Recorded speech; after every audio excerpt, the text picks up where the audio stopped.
just get a film of this. Yeah. So you say you was at a Big A tournament right here, right? Yeah, that was a Big A tournament there. We won a Big A tournament there. Wow.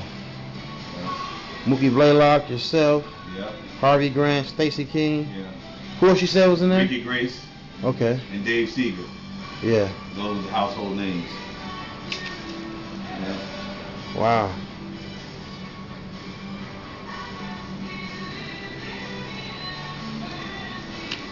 Great experience, man. Yeah. Yeah. I mean, that's every athlete's dream, man, is to go off to school. Go off to school, playing the Final Four, man. Just make it to the Final Four, man. It's like being in the NBA, man. Wow. Yeah, great experience.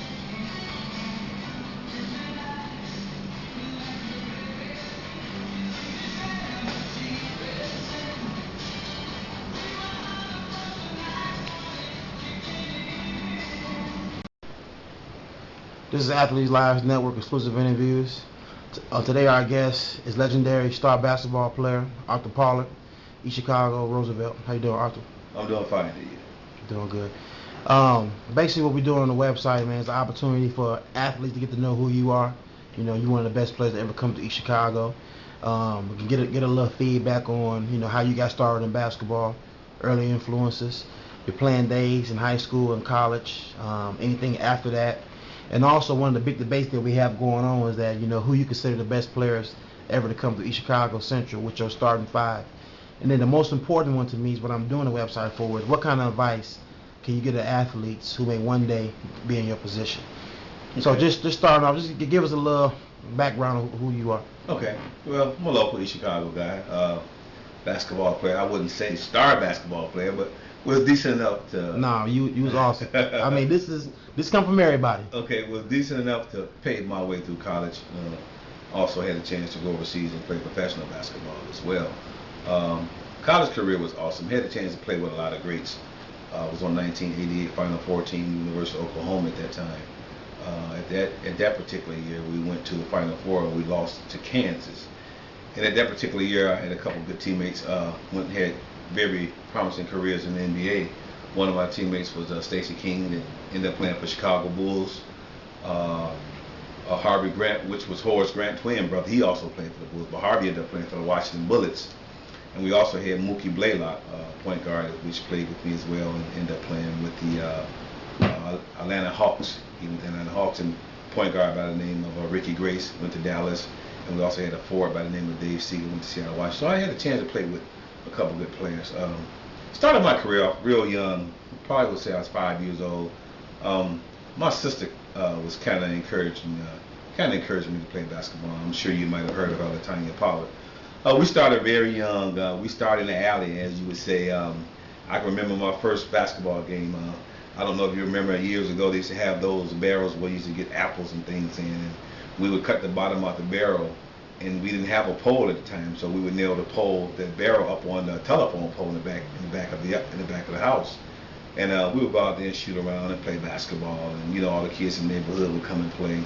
And it kind of escalated from there. We went from that basket to the, I don't know if you remember, they used to have those milk crates, those plastic milk crates. Oh, yeah. And we cut the bottom out of that, and we end up nailing that on the pole, so which actually gave us a stronger rim at the particular time. But as time passed on, you know, my sister found a love for the game, and she kind of paved the way for me. You know, me watching her play kind of got me motivated to, you know, to also involve myself in basketball as well. And kind of escalated. Then what happened was we actually put a pole into the ground. So we actually came up in the alleys. We didn't come up in the gym. We didn't come up playing at the rec center. We actually started playing in the alley behind our house. And ended up putting the rim back there and kind of graduated from there. But my career was pretty promising. I went to Carrigosh Elementary School locally here. I was kind of blessed, I should say, that, you know, from my early career, I've always played with athletes that was a little older than I was.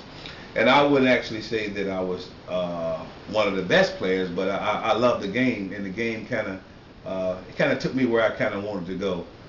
Started off, I say 5 years old.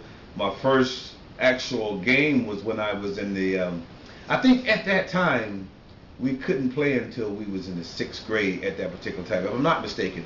And I think I started playing it when I was in the 4th grade. I started playing with 6th graders. So Wow. they did allow me to start playing with 6th graders at that particular time because my game, I guess, was decent enough to where, so as you might know, my sister Latanya was one of the greats here, and you know, they, at that particular time, when she was in high school, they won, I think they won state championship 3 times, but they went to state 4 times, if I'm not mistaken. Yeah, they won her sophomore and senior year.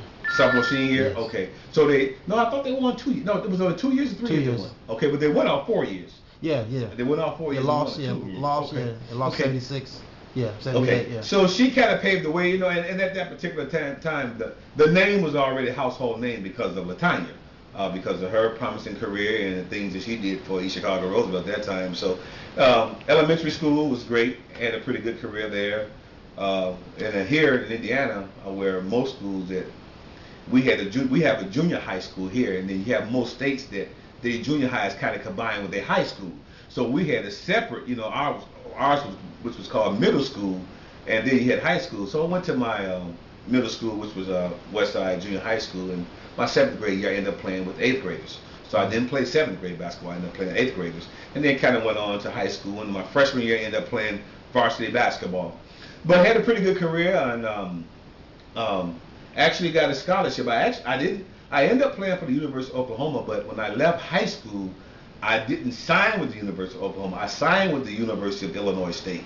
Gotcha. 4 years scholarship. Went there for a semester and didn't like it. You know, I didn't like it. Wasn't pleased there. So what I did was I transferred. And most of the time when you transfer, you have to sit out a year. So to keep from sitting out a year, I went to junior college for 1 year. I went to Dodge City Community College in Kansas, and actually played there a year. I went there and played there a year. Had a pretty good year there. I was All-American there. I was All-City, All-Region. We went to the championship game. We lost to Hutchinson. And then from Dodge City, I went on to play for the University of Oklahoma. And I would say that would probably have been my best career as far as basketball. University of Oklahoma came and recruited me from junior college. Went there. My junior year in 1988, I was on the Oklahoma at that particular year. And everybody know Oklahoma used to be a football school. Yes. Well, I don't know if you remember Wayman Tisdale, but at the time Wayman Tisdale came there, Oklahoma also had a player by the name of Tim McAllister from Gary Westside. They played, I want to say, was it 80? It might have been 82 or 80 that they came in. And what happened was those guys had built a team, and they kind of turned the University of Oklahoma not only a football school, but people started recognizing them as a basketball school too as well. Always was a tough conference because of the Big 8 conference, which you had Kansas, Missouri, which are good teams nowadays. If you look at those teams nowadays, they're good now. And you had Colorado, you had Kansas State, and that particular year, 1988, we went to the Final Four. That year we went 35-4 that year.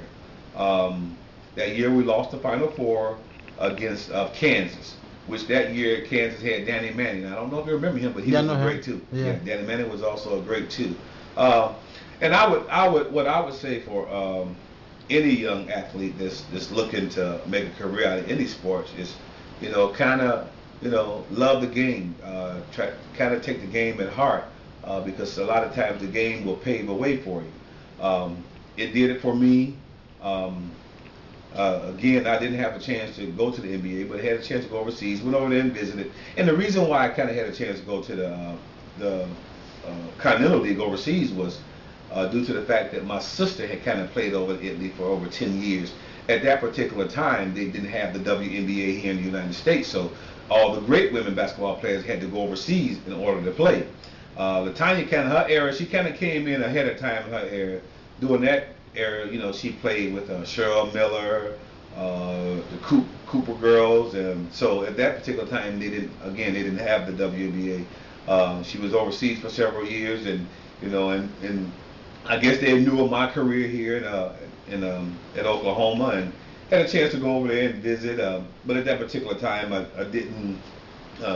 I guess I should say I guess I didn't take it at heart or, well, I shouldn't say that.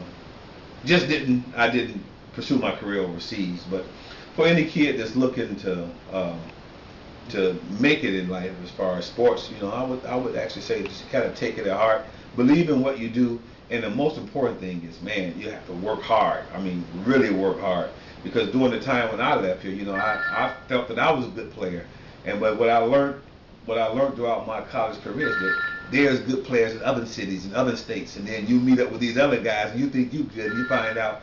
And the reason why I say that is because I'd never heard of Mookie Blaylock. Didn't even know that he was as good as he was. And when I ended up signing with Oklahoma at that particular time, he had come from a junior college too as well in Texas, which was called Garland Community College. And we kind of came in and signed together. And man, this guy came in and his game was like awesome. So where I actually came in and thought I was going to be the starter there as far as the two guard, I ended up having to play behind him. But I would say, Final Four was great. I mean, that was a great experience. I wouldn't trade it in for the world. Had a chance to have a couple championship rings. Had a chance to play with some greats. And until this day now, the relationship I built with my teammates, we still stay in contact. I touch base with Stacy all the time. Just went back a couple years ago. We had a 20-year reunion and invited us all back to school. And, it's been a great career and again, I would say for any athlete that's looking to play basketball, even if you don't make it to the NBA, the Final Four is one of the greatest experiences I ever experienced in the world. I mean, that was an experience that, that you will always carry you the rest